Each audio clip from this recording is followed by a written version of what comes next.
Hey everybody, welcome to a brand new episode of A Pint Half Full. My name is Gary. I'm going to be your host for the next 20-25 minutes. And I'm joined by my two favourite men from Capital Content, Chris and Charlie. Chris and Charlie, how are we? Very good. Very good. How are you? Cool. Thanks very much for joining us. Well, the podcast is Pint Half Full, and I think we're now in season 2, and this is the first time we've actually got beers with us. Yeah. Right? Thanks for And our sponsoring podcast us. is named Pint Half Full, Yeah. and we haven't had a beer. Yeah. But yeah, thanks for the sponsorship, dollars, Heineken. But today's episode is all about mat leave, maternity leave, men going on leave to help look after a baby, right? Was this always a thing? What maternity, paternity leave? Because I knew the lady would have the time off. Yeah. But has it always been a thing where the guy has It hasn't really. I mean, like in the 50s, back in the day, no one cared. It was always like the woman would look after, you know. Yeah. Okay.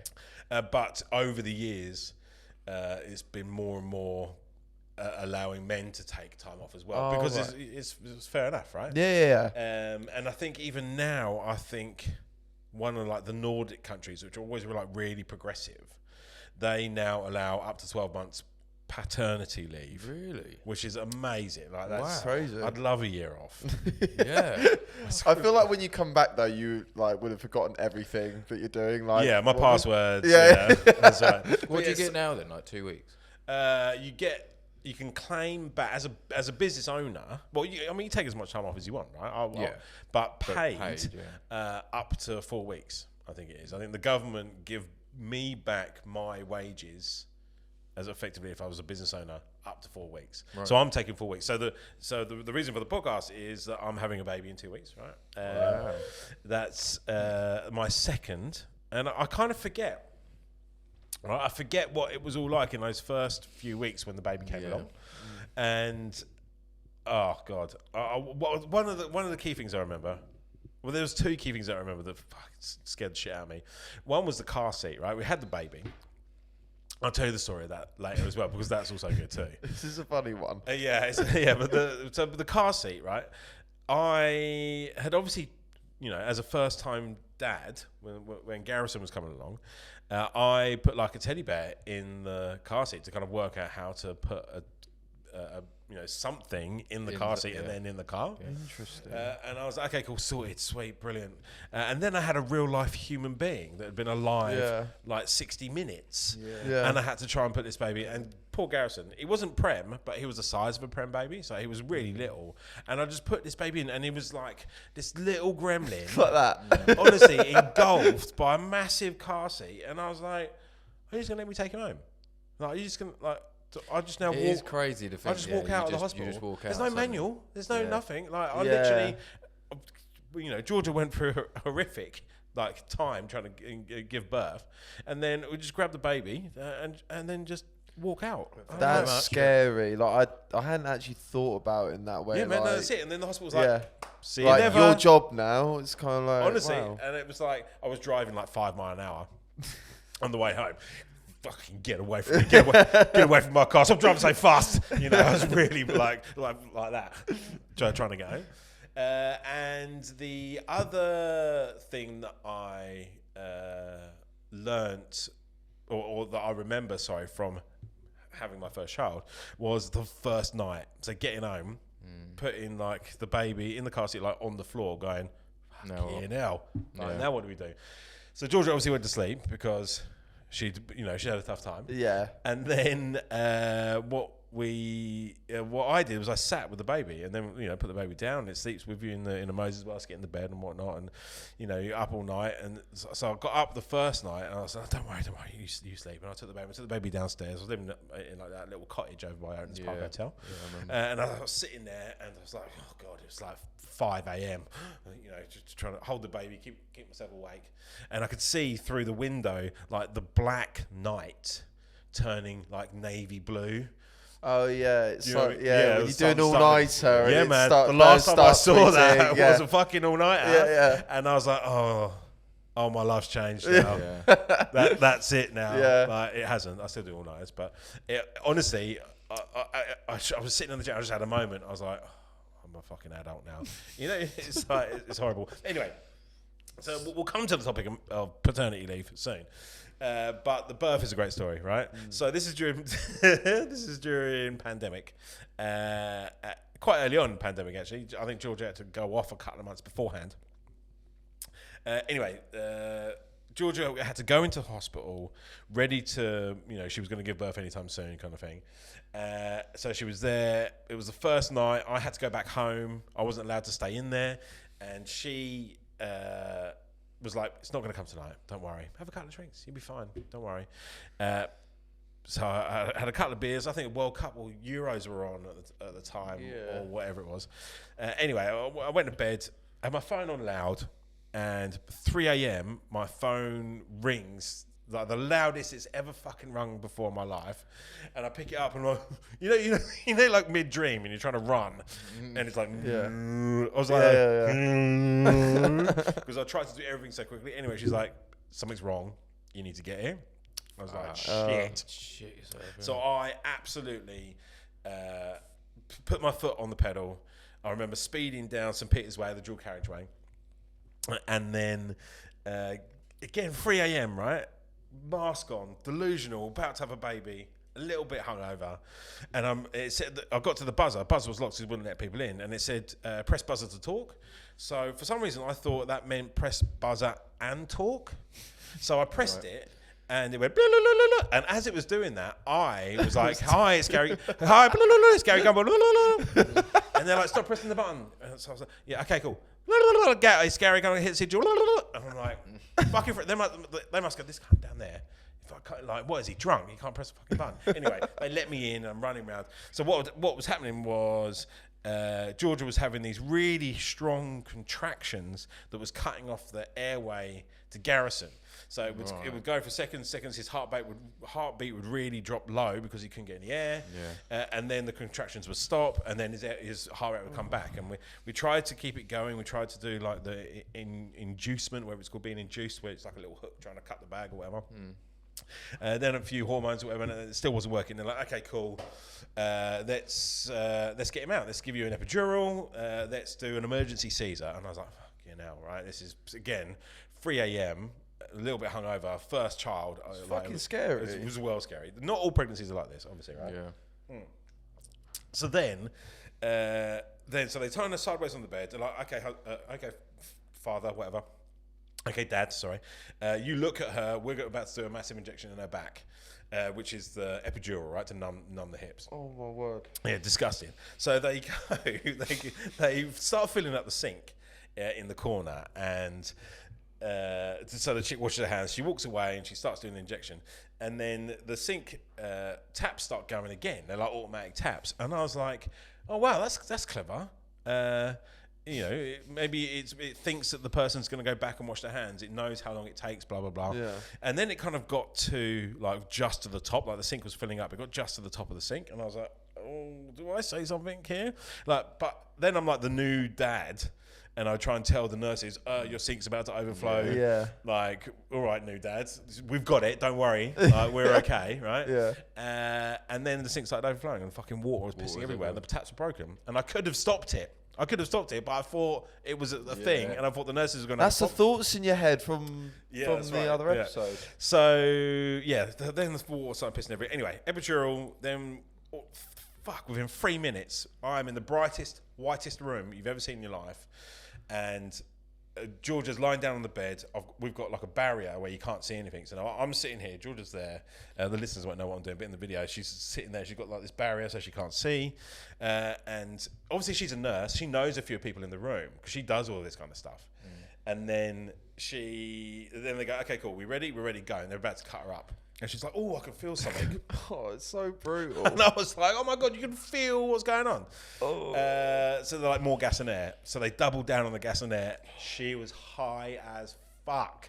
She's like, oh. Well, too right, though. Honestly, if they're just cutting her up there and there, like, you want to be numb to shit. You don't want to feel anything. No, absolutely. Especially when you know what's going on as well, because you do it, right? Oh, anyway, she was fucking off her tits, right? And I'm sitting there, almost crying, panicking, going, oh my God. Because I'm still, and again, I mentioned this in other episodes, I've got this like doom scrolling thing in my head where shit's going to go wrong. Yeah. And especially if it's an emergency Caesar as well. Anyway, Baby comes along, everybody's happy.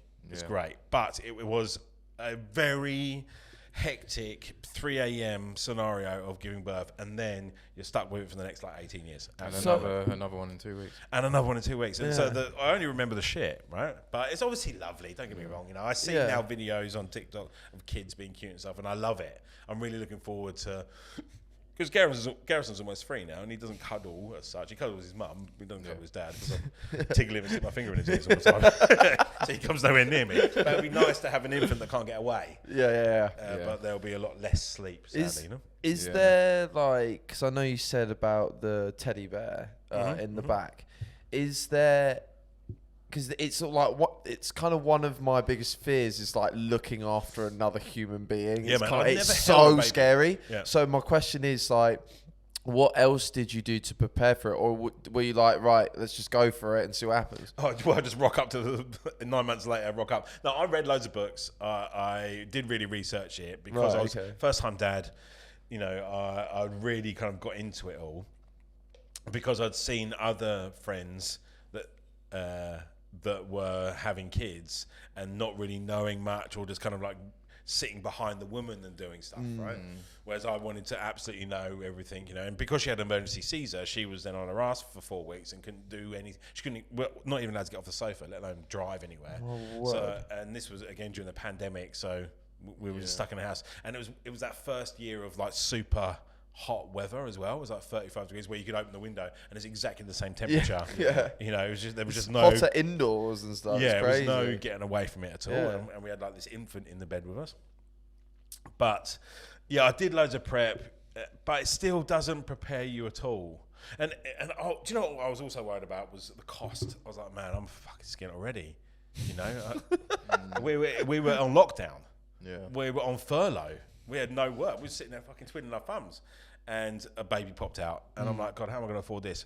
But a baby doesn't really cost anything for the first year because it's got the old, milk on tap. Yeah. And so it doesn't cost anything. That's such a weird way of putting it. There's no, you don't have to get any food. And then clothes, friends gift all of that, right? Yeah, there's a lot, especially the mums and that. Yeah. Well, George's mum's overseas, but... Yeah, there's not a lot of costs to it at first, and there isn't. This sounds horrible to say. There isn't a lot of emotional return to begin with on a baby as well, right? It doesn't go, oh yeah, I love you, Dad, and high five you straight away. It doesn't do that until it's 2 or 3, But it is lovely, How did you? How did I do it? We had sex. Oh, yeah. Oh, thanks. One pump it was. Gross. Birthday. Yeah, that's right.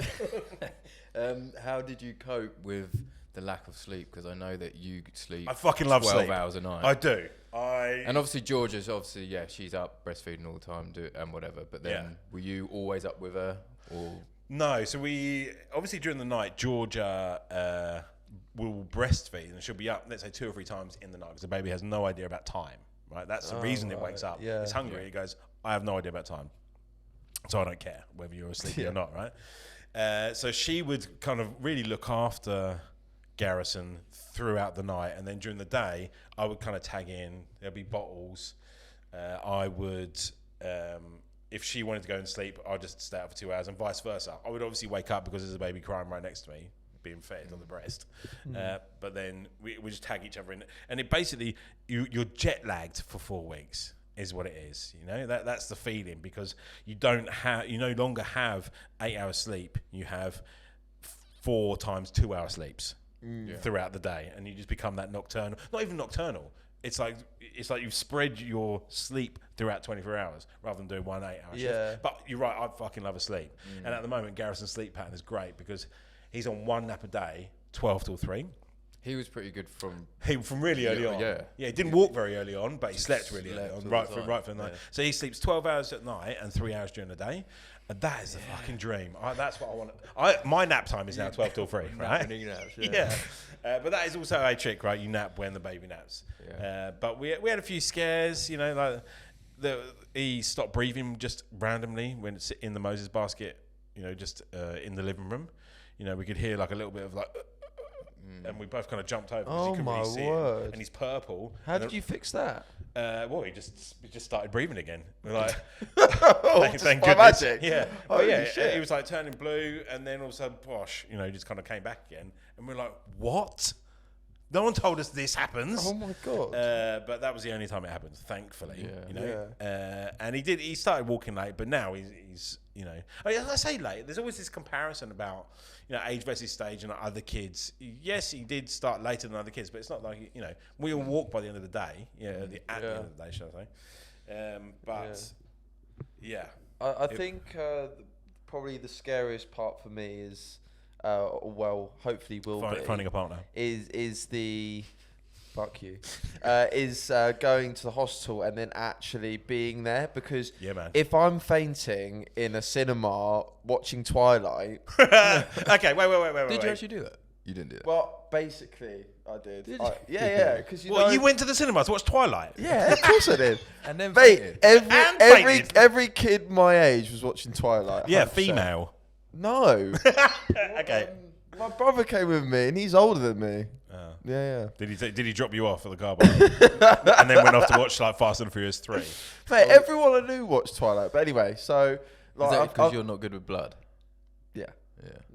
There's been a few occasions where it's happened, but like coming back to the topic, it's kind of like, I don't know what I'd do. I don't know if I will be able to be in the same room.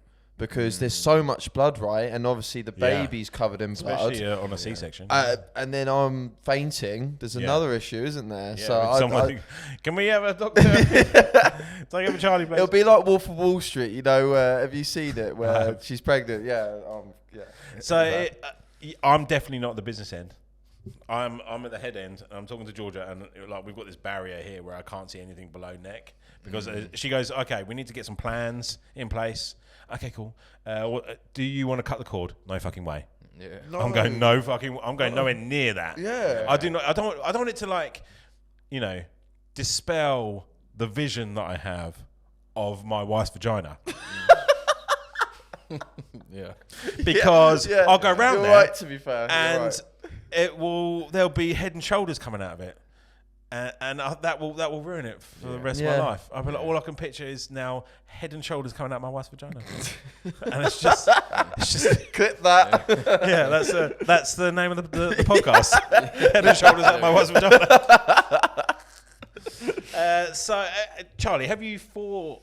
Obviously, you're super young, right? You're like half my age. Like you're almost the same age as Garrison. Yeah. Do you want kids? I do.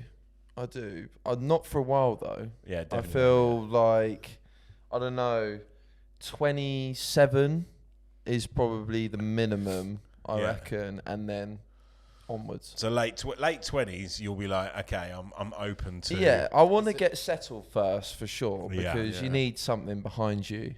It gets it's a lot older now, isn't it? That people start. Yeah, absolutely. Yeah, I was No, thinking I'd say even younger. My parents were like 18, 19 when they were having kids. Yeah. Yeah. But then now, Yeah. a lot of our mates are like close on 40 plus. like been 40 when they've had them, or late. Totally 30s. right. I think you come from a posh area, so I would assume your parents are quite old, or like a bit No, older they than were normal. pretty young. My dad's Are they both retired? 51 Okay, or 52. so it's early 20s, yeah. Something like that. And then my mum's like 4-5 years younger. Okay, so yes, I think people are getting a lot older. A lot of our friends are late 30s, early 40s, having kids, right? And I think to myself, when baby number 2 is 20, I'm going to be 62. That is weird. So it's almost 10 years later than 10 years older than your dad, right? Yeah. And I'm like, mate, I don't want to be. I am a little bit scared of death. To talk about the complete opposite of I think everyone is scared of death. But I'm getting more. I think about it more and more. I'm like, I don't want to be 80 and. I'm getting more and more scared of it because I start seeing now older relatives start to pass away or get really old, and you actually start to see serious change. Yeah, and I worry. Obviously I've got another 40 odd years until I am that stage. Yeah, but I do worry about getting old. No, you're right though, because like my grandparents, like they seem to be going to a lot of funerals at the moment because it's like literally all their mates are just dying off now. So it's like it's crazy. Eventually, it does get to that though, doesn't it? So that's right. So you reckon end of the late 20s, you'll start thinking about late 20s. I want to get some sort of house. I don't know, and just have some money behind me. Yeah. I don't know. I've got no money behind me. I kind of want to do a bit more traveling and exploring before that stage. I feel. Yeah. Not saying that a baby will like anchor you down, but it definitely slows you down. I feel. 100%. I mean, am I right? Yeah, I would say that the holidays become tougher the older they get, because you can go on holiday when they're like 2, super easy, right? It's just take another bag. Yeah. But when they start getting 3, 4, 5, then you got to start looking at term time. Yeah. And then it's like twice the price. Yeah. Then you're with every other fucker that's got a 5-year-old kid and hates people. And then like dads come over in their flip flops. Oh, so how old's your boy? Fuck off, mate. I want an all-inclusive. I want to drink some fucking San Miguel. Yeah. And some Prosecco. And then, leave me alone, John from Sussex. Fucking prick. So what about you, Bugs? Do you think you have kids? I don't think we will have kids. I think, I don't know. I suppose I always used to think, you go through life, you go to school, get a job, buy a house, someone, get married, buy a house, have kids. Yeah. But then it's got to the stage where, I'm married now 7 years, and it doesn't look like it will happen. Yeah. I think, we never say never, but I suppose, it was one of those things I always thought would happen, but then we never really spoke about it. It was just at the back of my mind that it's something that you do. But then now we have very busy lives. You got a zoo at home? We do have a zoo. We have 2 cats and a dog and that. Yeah. And that's and I just can't see it happening. Yeah, that's completely But that's fine. not like absolutely. Yeah, I've got 3 nephews. Absolutely love them to death, and I see them quite a lot. But it's like I can't see it happening. Yes, I think now, like over the last 10, 20 years, there's been more of. There's been a reduction in the stigma around having kids. I think it's people are making the decision specifically that they're not going to have kids, and that's totally okay. Yeah, we live in a generation where it is totally okay. Yeah. But I think back in the day, like your gran would be like, "Oh, when you're having kids." Yeah, it's that kind of stuff, right? Yeah, well, like my grandmother was like one of 9, so like they. Fuck. Yeah, it's crazy. So like my mum's got 21 cousins. 21 cousins. 21 cousins. I can't remember all their names. Parents need to fucking keep it in the pants. Man. But yeah, no, that is crazy. It's crazy. But no, I can't. Yeah, I just can't see it happening. And I suppose when you get to a certain age as well, like although I'm not saying like I would happily now like at 40, but it's just for us. It is quite a selfless act. You really have to sacrifice a lot of stuff, Yeah. You've really got to go, okay, cool. Now is the time to grow up. Yeah. But even then, I'm like, I don't feel like a 40-year-old. I don't feel like I act like a 40-year-old. No. I think when I was like 17, 18, and I looked at 40-year-olds, you'd think they were old. They were fucking well old. Yeah. Even my teachers, who were probably 30s, they were fucking old, man. They felt old. But I don't feel that old. No, not at all. Do you know what I mean? I still feel like I'm 21. But I am looking forward to paternity leave in the sense that I get to have a bit of time off and like nest. Yeah. Sounds a bit feminine to say that, but I like it. It's a nice time to kind of forget everything else and be with your partner and have the children around you, and it's a nice homely family feeling. How do you think it will be like with the newborn, but then Garrison probably not understanding? I think it's gonna be a fucking ball ache. Yeah, because he's gonna want to be out and about. Yeah, especially now as we've recently moved and we have a garden. Right, yeah. Well, that's good. That's good. It's great. He can just run out and go into the garden. But yeah, all of our rooms, we've recently moved, and all of our rooms are really close to each other. And even just walking over a creaky floorboard wakes him up. Right. And we're going to have a 1-hour-old baby that doesn't know the difference between day and night. So, really interesting. So, yeah, I'm sure he'll be all right. I'm sure he'll love it. He's going to have to, because she's going to be around for the next 20 years. But, yeah, he's getting older. He's now starting to have conversations. He's understanding a lot more. he's becoming an actual person rather than I don't really know what's going on in the world. He's actually understanding stuff. It's mental because like he's grown up really quickly because he was a lockdown baby, right? Yeah, that's right. And that feels like yesterday. So it's crazy, like how old he is now. It's funny. I feel like that. Feels like a bit of a lifetime ago, I think. Yeah, like it never happened. Yeah. We were locked in our houses for 2 years because of a global fucking flu virus. Yeah. Well, that pushed on to 3 years, didn't it? Yeah. That doesn't. We all having masks. I had your wife dropping off shopping on our front door. Yeah. And we're waving through the window. Yeah. It's such a weird time. What on earth were we doing? Masks on all the time. Yeah. Hand sanitizers everywhere. Weren't allowed to stand up in a fucking pub. Yeah. I got a Scotch egg the other day for lunch, and I was like, "Oh, this was classed as a meal." What a weird time, right? Just bring that back into light for a second. It's like people were actually going into pubs, and so they could drink, they would order a Scotch egg just so they could drink. Amazing. Have a meal. So yes, how do you guys feel about me going away for 4 weeks? Work-wise, not obviously like personally wise. Like obviously, you're going to miss me. I think it'd be good for you. Yeah. To have some time off, although it's not going to be the time off that you'd love a month off. Yeah. Going around Antigua, say. It would be good for you, because like you say, you don't really shut off from work. Yeah. And I'm sure you probably won't anyway. No, I think I'll have my lackey on. Yeah. Yeah, it'd be good to just try and have a focus on something else. Yeah. I'm desperately trying to get all the leads and deals in to fill up May, and then I don't have to worry too much about revenue wise. But I'll still be on the halftime meetings. Just quick, because that's the 1 hour where I can learn everything that's happened previously, everything you're about to do, and then I'll shut off. Yeah. I've got a speaking gig later on in the month that I couldn't avoid, so I'll go and do that. I'll probably go and play a bit of golf. Yeah. Nice. See that bish, I'm out. Yeah. Leave me for 2 hours. With the 2 kids. When are you going to Top Golf then? Because you said to us that you were going to wait until you were really good and then go there with all your mates. And we went to Top Golf for what was it? Someone's birthday. Oh no, it was a lads day out, and we went to Top Golf, and I was fucking boozed. So sadly, I wasn't that great. Yeah. I wasn't the worst. I've been worse on the golf course.